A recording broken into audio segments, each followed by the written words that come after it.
இயேசுவின் நாமத்தினால் உங்களை எதிர்த்து நிற்கிற புயல்கள் இப்பொழுது அடங்குவதாக. இயேசுவின் நாமத்தினால் உங்கள் உடலில் இருக்கிற நோய்கள் இப்பொழுது குணமடைவதாக. இயேசுவின் நாமத்தினால் உங்கள் வாழ்க்கையில் இருக்கிற பொருளாதார பிரச்சனை முடிவுக்கு வருவதாக.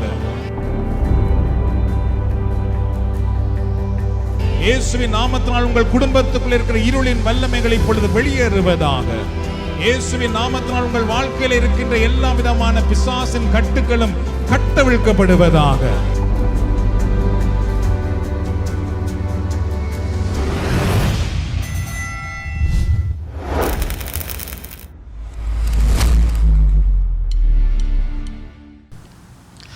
How do you see when you face setbacks or failures?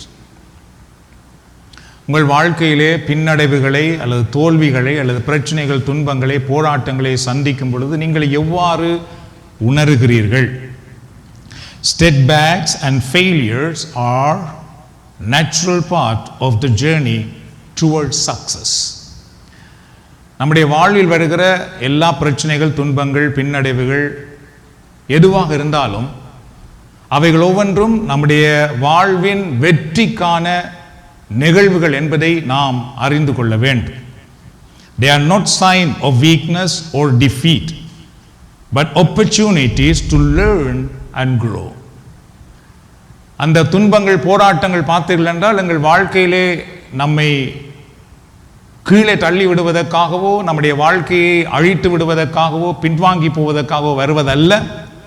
மாறாக அவைகள்தான் எங்கள் வாழ்க்கையிலே நாங்கள் முன்னேறி செல்வதற்கான வாய்ப்புகள் என்பதை நாம் அறிந்து அந்த நோக்கிலே நாம் பார்க்க அழைக்கப்படுகின்றோம். So take your setbacks and failures opportunity to learn and grow. ஆக உங்கள் வாழ்க்கையில் வருகிற போராட்டங்கள், துன்பங்களை நீங்கள் வளருவதற்கும் முன்னேறி செல்வதற்குமான வாய்ப்புகளாக நீங்கள் எடுத்துக்கொள்ளுங்கள். How should you react when faced with a setback? உங்கள் வாழ்க்கையிலே பின்னடைவுகளை, பிரச்சனைகளை சந்திக்கும் பொழுது நீங்கள் எவ்வாறு நடந்து கொள்ளுகிறீர்கள்? எவ்வாறு நீங்கள் செயலாற்றுகிறீர்கள்? Instead of being hard on yourself, take a step back, research the situation and create a plan to move forward. உங்கள் வாழ்க்கையிலே துன்பம், பிரச்சனை, குழப்பங்கள் வரும்பொழுது நீங்கள் ஒன்றை அறிந்து கொள்ள வேண்டும். அதனால் நீங்கள் ஒருபோதும் நொந்து உங்களை நீங்கள் பாதிக்க விட்டு விடாமல் அந்த சூழ்நிலைகளை நீங்கள் எதற்காக வந்தது என்று ஆராய்ந்து பார்த்து அதிலிருந்து நீங்கள் முன்னேறி செல்வதற்கான திட்டங்களை நாம் போட வேண்டும். சரி, அதே கவலைப்பட்டு கொண்டிருக்க கூடாது. அதிலிருந்து வெளியே வருவதற்கு நாம் என்ன செய்ய வேண்டும் என்ற திட்டங்களை நாம் போட அழைக்கப்படுகின்றோம். So when you face step back, don't give up your faith. Instead pray and create a new plan to move forward.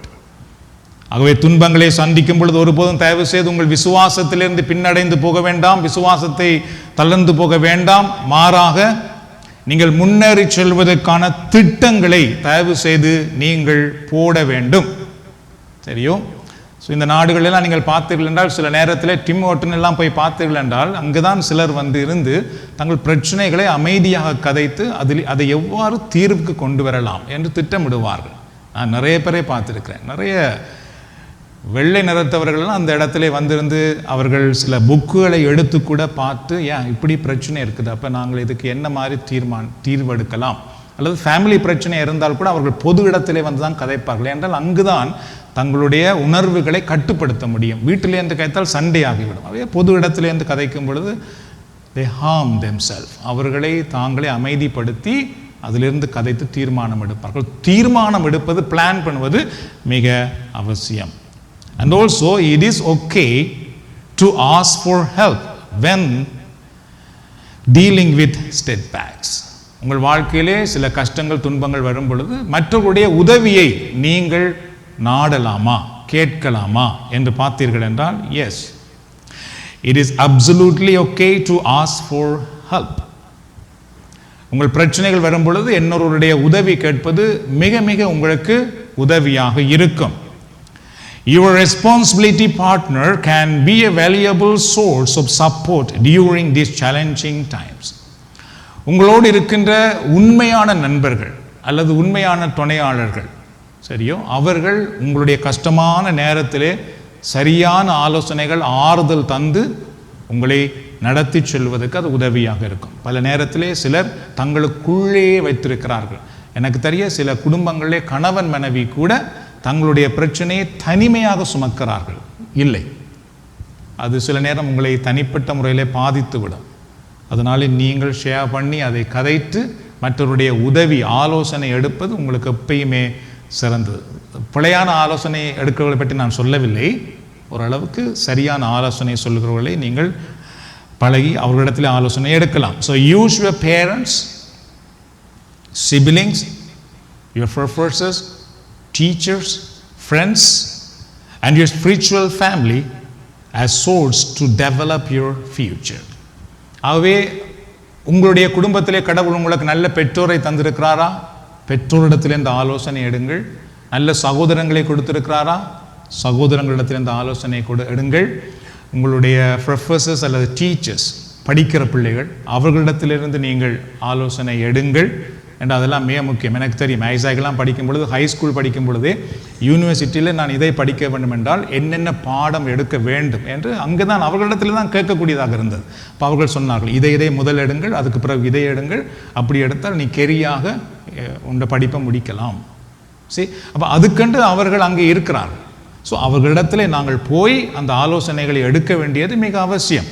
அதுபோல் டாக்டர்ஸ் அல்லது எங்களுடைய ஆன்மீக குடும்பம், இங்கே ஒரு நல்ல குடும்பம், ஆன்மீக குடும்பம் இருக்கிறது, அவர்களிடத்தில் கூட நீங்கள் ஆலோசனைகளை எடுத்து உங்களுடைய எதிர்காலத்தை கட்டி எழுப்புவது மிக மிக அவசியமாகும். So let's step on our topic tonight. I am going to speak about from tomb to top.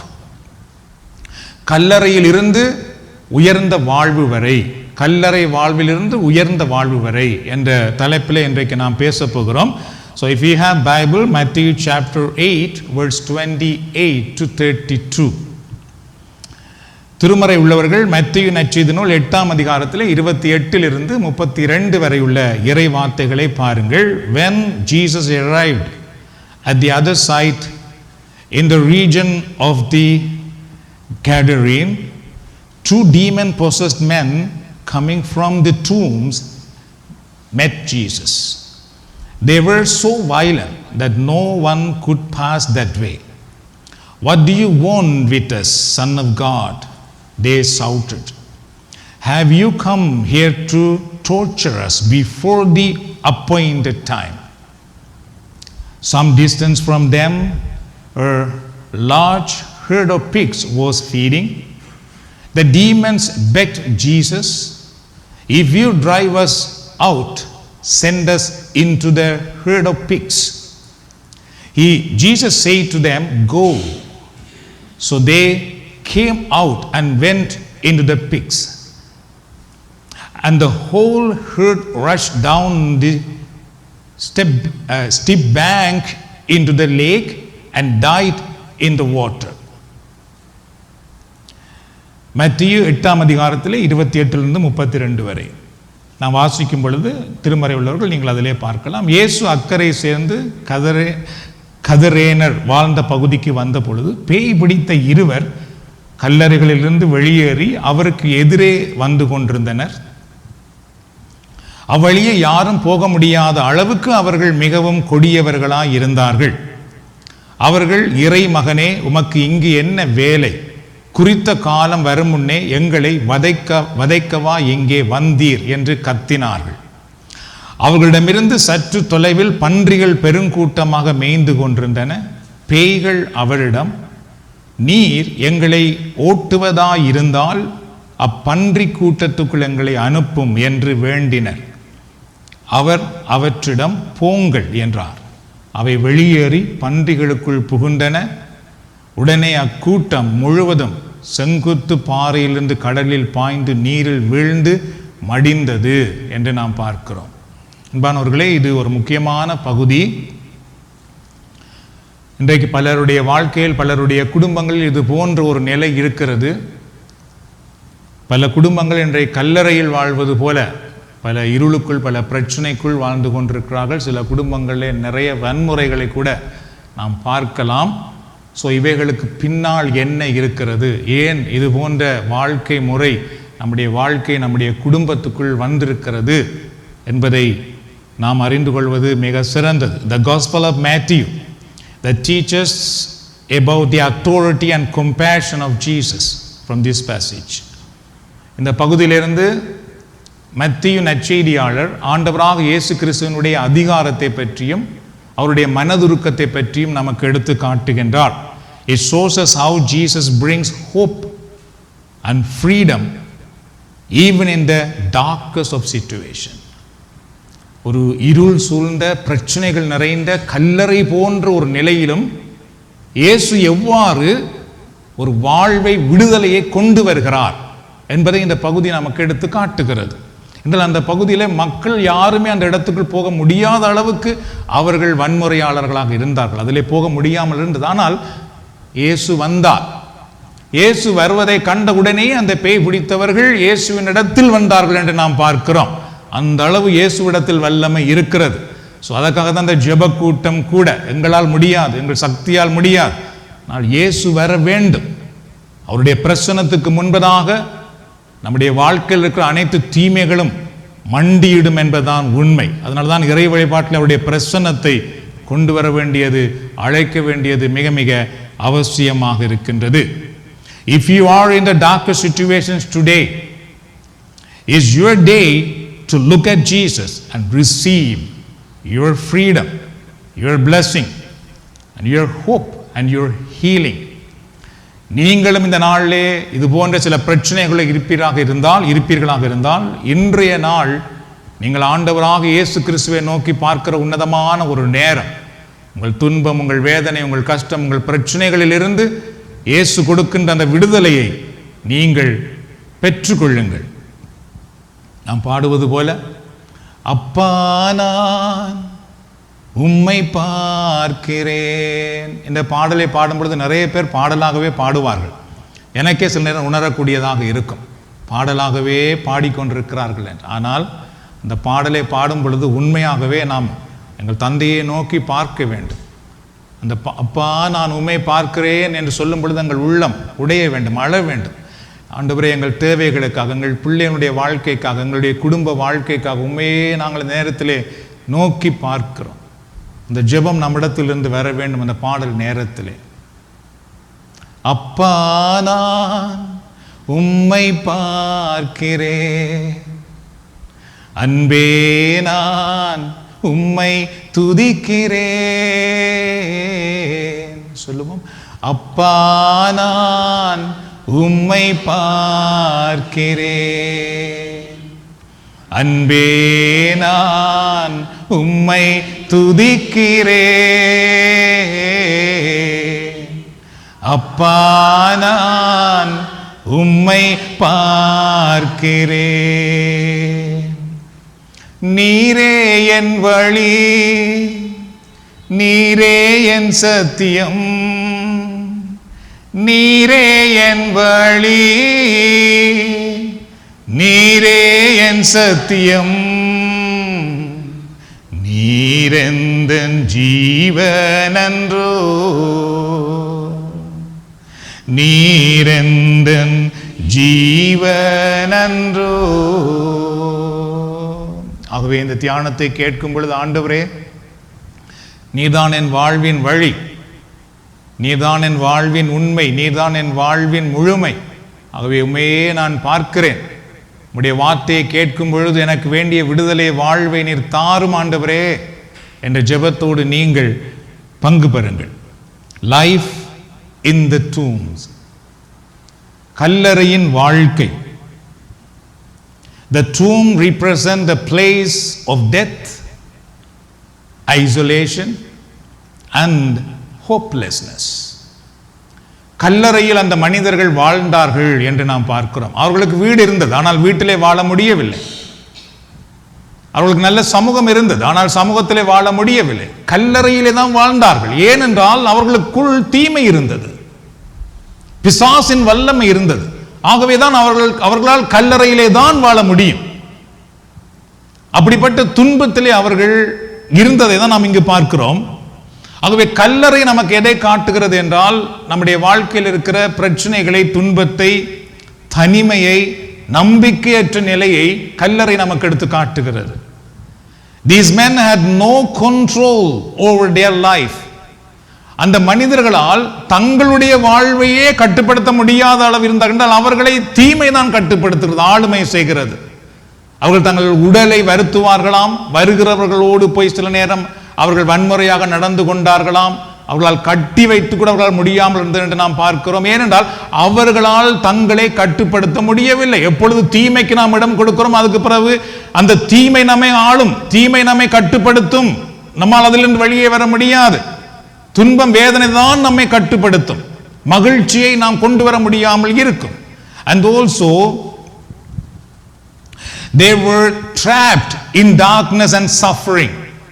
இருளுக்குள்ளும் பிரச்சனைகளுக்குள்ளும் அவர்கள் அகப்பட்டிருந்தார்கள் என்று நாம் பார்க்கின்றோம்.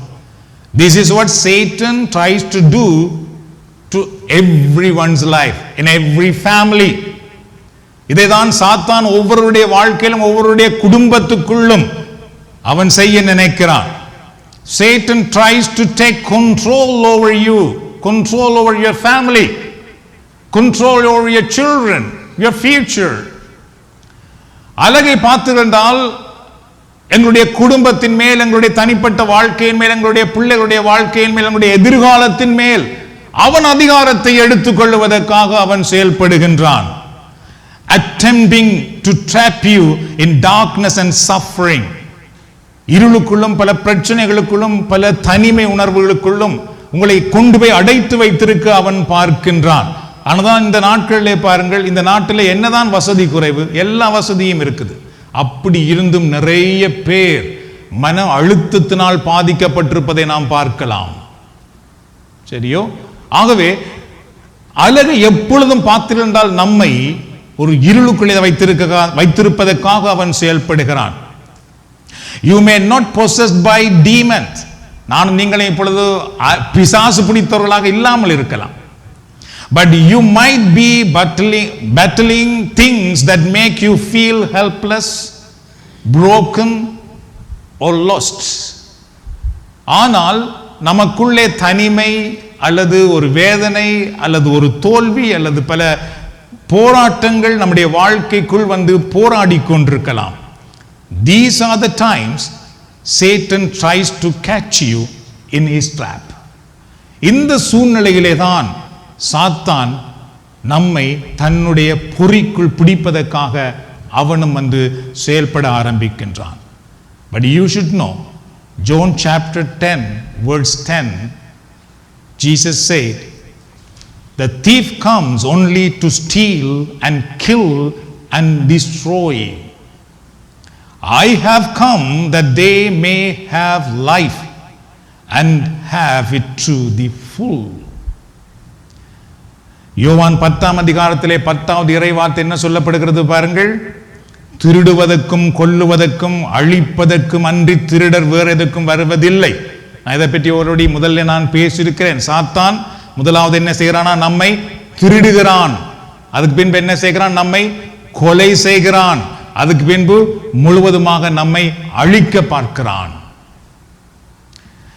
வேறெதுக்கும் அவன் வருவதில்லை. ஆனால் இயேசு சொல்லுகிறார், நான் ஆடுகள், நீங்கள் வாழ்வை பெறும் பொருட்டு வந்தேன், அதுவும் நிறைவாக பெறும் பொருட்டு வந்துள்ளேன்.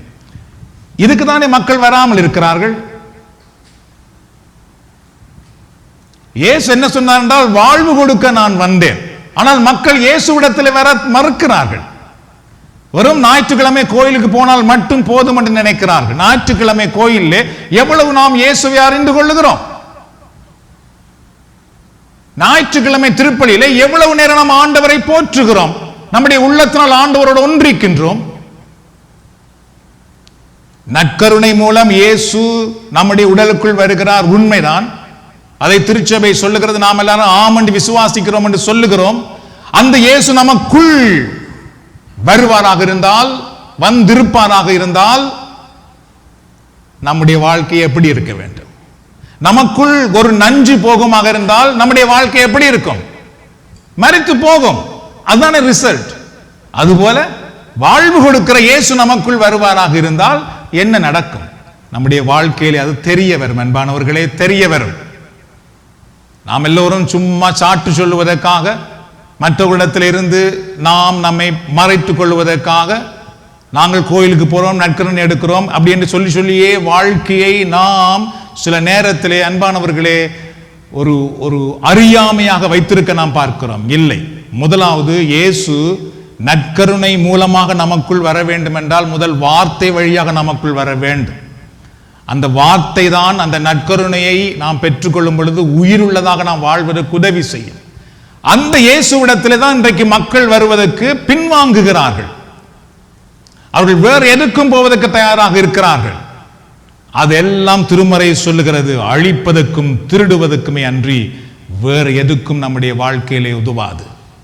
இயேசு ஒருவர் மட்டும்தான் நமக்கு வாழ்வு கொடுக்க வந்தவர். ஒரு நாள்ல 8 மணி நேரம் வேலை செய்கிறோம். ஒரு வாரத்திலே 40 மணி நேரங்கள் வேலை செய்கிறோம். ஒரு வெள்ளிக்கிழமை 1 மணி நேரம் 2 மணி நேரம் நாம் இயேசுவை பற்றி கேட்பதற்காக, இயேசுவை ஆராதிப்பதற்காக, இயேசுவை பாடுவதற்காக நாம் லீவ் எடுப்பதென்றால் கூட நாம் கஷ்டப்படுகிறோம். அன்பானவர்களே, நம்மில் பலர் பல மணி நேரங்கள் போய் ஸ்பெஷலிஸ்ட் காத்திருக்கிறோம், டாக்டர்ஸ் காத்திருக்கிறோம், பல மணி நேரம் காத்திருக்கிறோம்.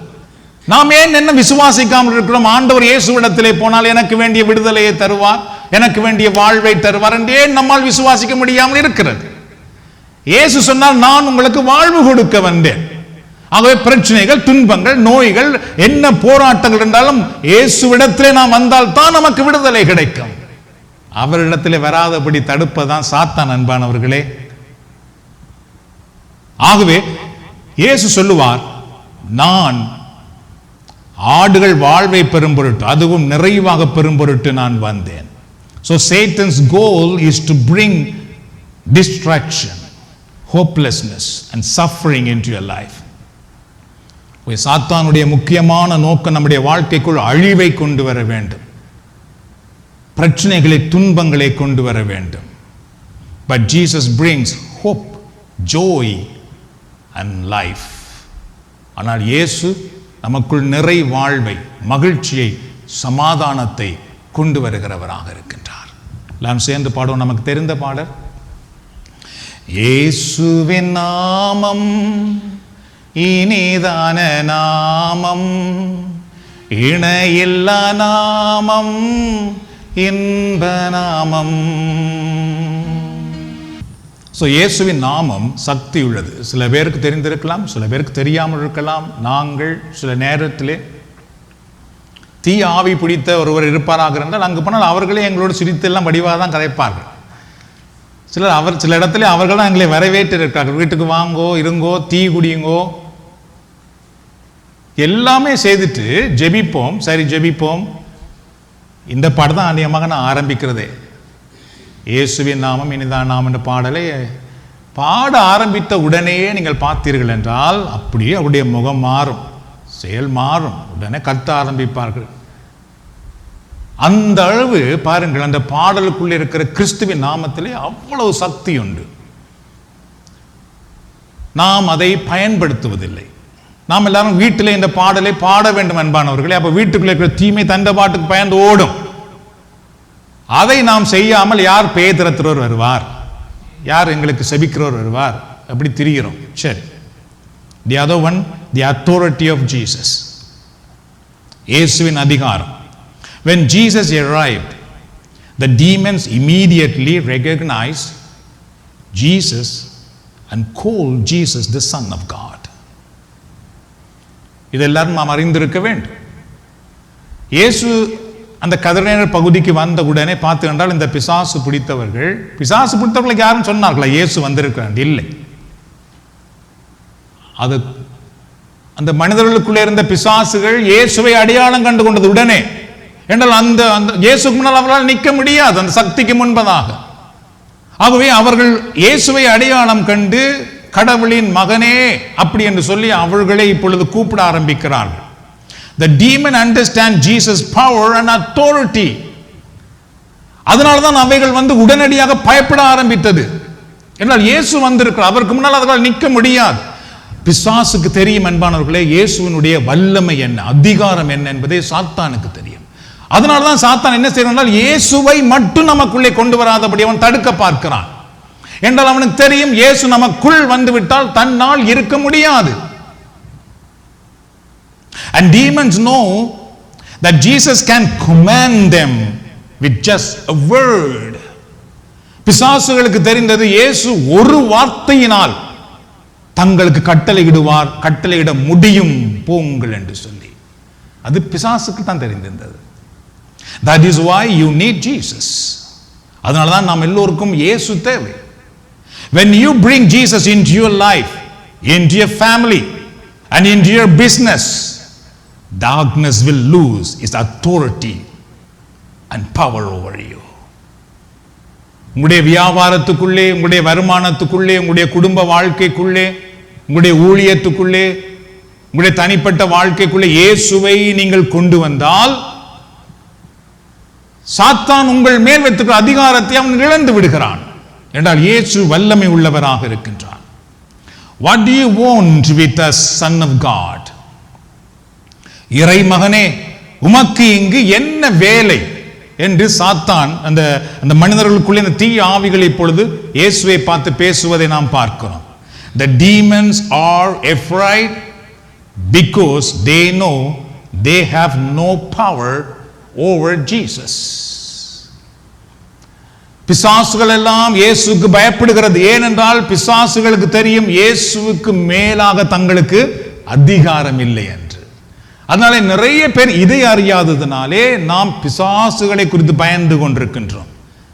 அதுக்கு பதிலாக நாம் இயேசுவை கொண்டு வர வேண்டும். கொண்டு வந்தால் போதும், தீமைகள் பயப்பட ஆரம்பித்துவிடும். This shows us that there is nothing too strong, too dark or too scary for Jesus to handle. இது நமக்கு என்ன காட்டுகிறது என்றால், இயேசுவினால் ஒரு விடயத்தை செய்வதற்கு இருளோ பிரச்சனையோ எந்த சக்தியும் தடையானதல்ல. இயேசுவால் அதை செய்ய முடியும். Jesus has authority over Satan and darkness. இருளின் மேலும் தீமைகள் பிசாசின் மேலும் ஆண்டவருக்கு அதிகாரம் இருக்கிறது. Jesus has the power to handle every area of your life. உங்களுடைய வாழ்வின் ஒவ்வொரு பகுதிகளையும் கையாளுவதற்கான வலிமை, சக்தி இயேசு கிறிஸ்துவிடத்தில் இருக்கிறது. அதனால்தான் தொடுமென் கண்களையே அந்த பாடல் இருக்கிறது பாருங்கள், பஜனை பாடல். அதெல்லாம் நம்முடைய குணமாக்குதலுக்காக நாங்கள் அறையிலிருந்து பாடினாலே போதும். இயேசுவே தொடுமென் ஆன்மாவையே. அது அப்படியே நம்முடைய வாழ்க்கைக்குள்ள அந்த ஆசீர்வாதத்தை நமக்கு கொண்டு வரும்.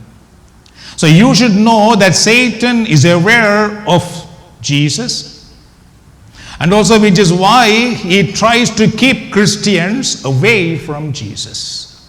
அதனாலே சாத்தானுக்கு தெரிகிறது இயேசுவினுடைய வல்லமை.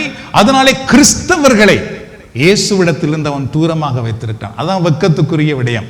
மற்றவர்களை இல்லை, கிறிஸ்தவர்களையே இயேசுவிடத்திலிருந்து தூரமாக வைத்திருக்கின்றான்.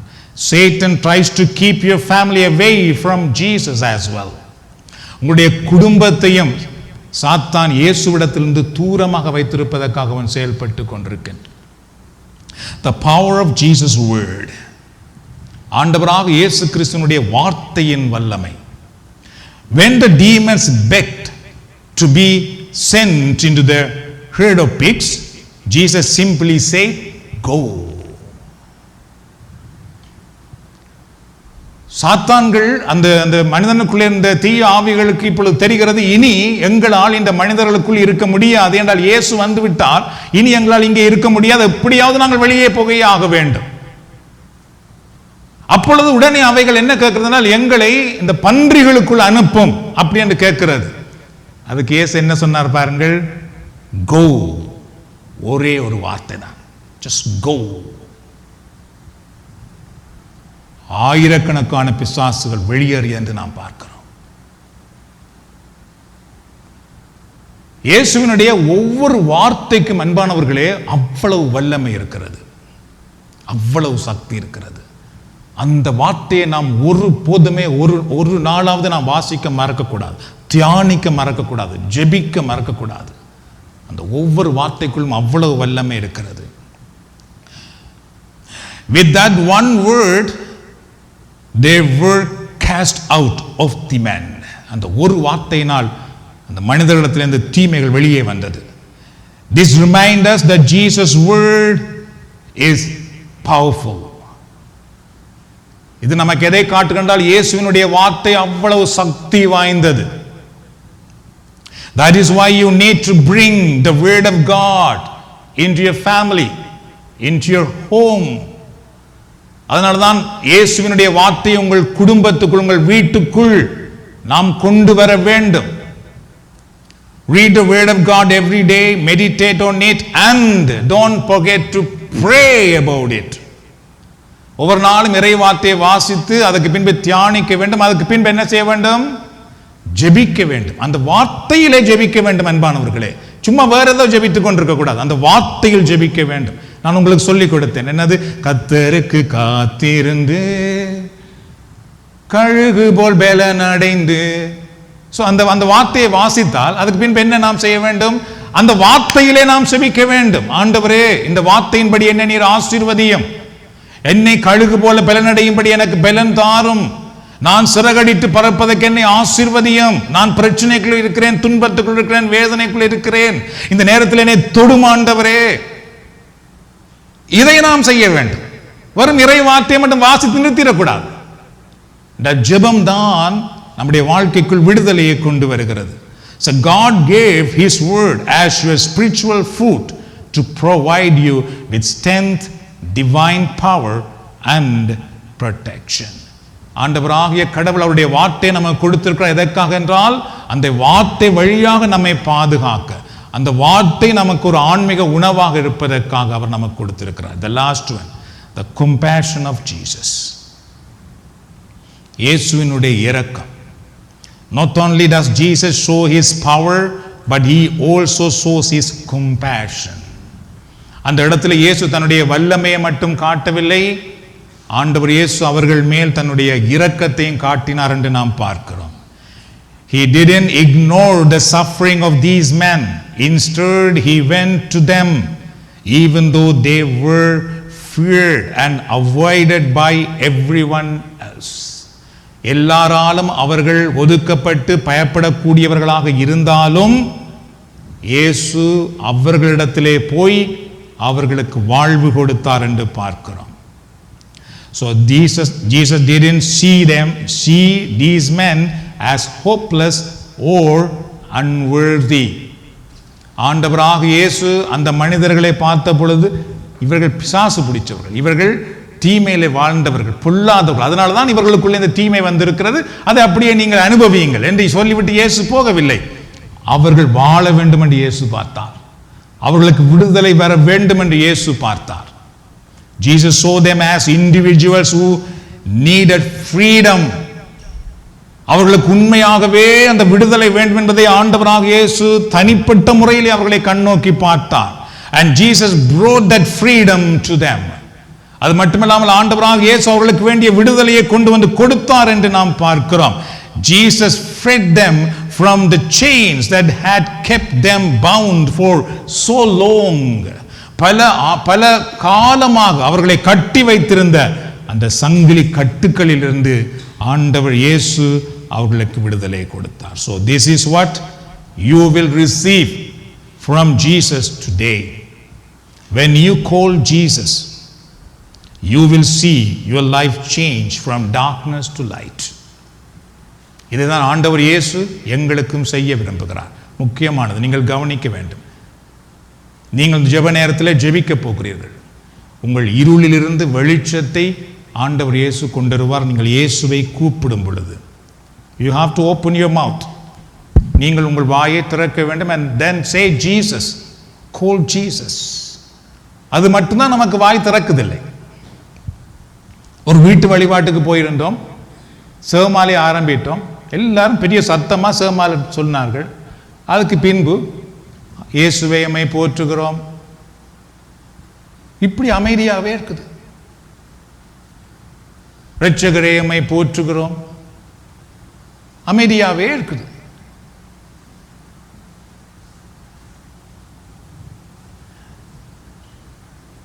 இப்படி நாம் இருந்தா அன்னை மரியாள் இதை பார்த்து சந்தோஷப்படுவான்னு நினைக்கிறீங்களா யாராவது? No no no no no. இயேசுவை நாம் கூப்பிட வேண்டும். இயேசுவே என்று கூப்பிட்டு நமக்கு ஜெபிக்க தெரியவில்லை என்றால் ஆயிடணும். நாம் எந்த நிலையில் எதுவும் நம்மை பாதிக்கலாம், எதுவும் நம்மை தாக்கலாம். சரியோ? அதனாலே இயேசுவே இயேசுவே என்று கூப்பிட நமக்கு தெரிய வேண்டும். அதுதான் நம்முடைய வாழ்க்கையில வெற்றி. ஒரு பிள்ளை அம்மாண்டு கூப்பிடும் பொழுது, அப்பாண்டு கூப்பிடும் பொழுது அதுதான் அந்த பிள்ளைக்கு வெற்றியாகும். So anyway, Jesus will free you from the chain that have kept you bound so long. நீங்கள் இயேசுவை கூப்பிடும் பொழுது நீண்ட நாட்களாக உங்களை கட்டி வைத்திருக்கிற அத்தனை கட்டுக்கள் இருந்து இயேசு உங்களை விடுதலை ஆக்குவார். Let's call Jesus. இயேசுவை நாம் கூப்பிடலாம்.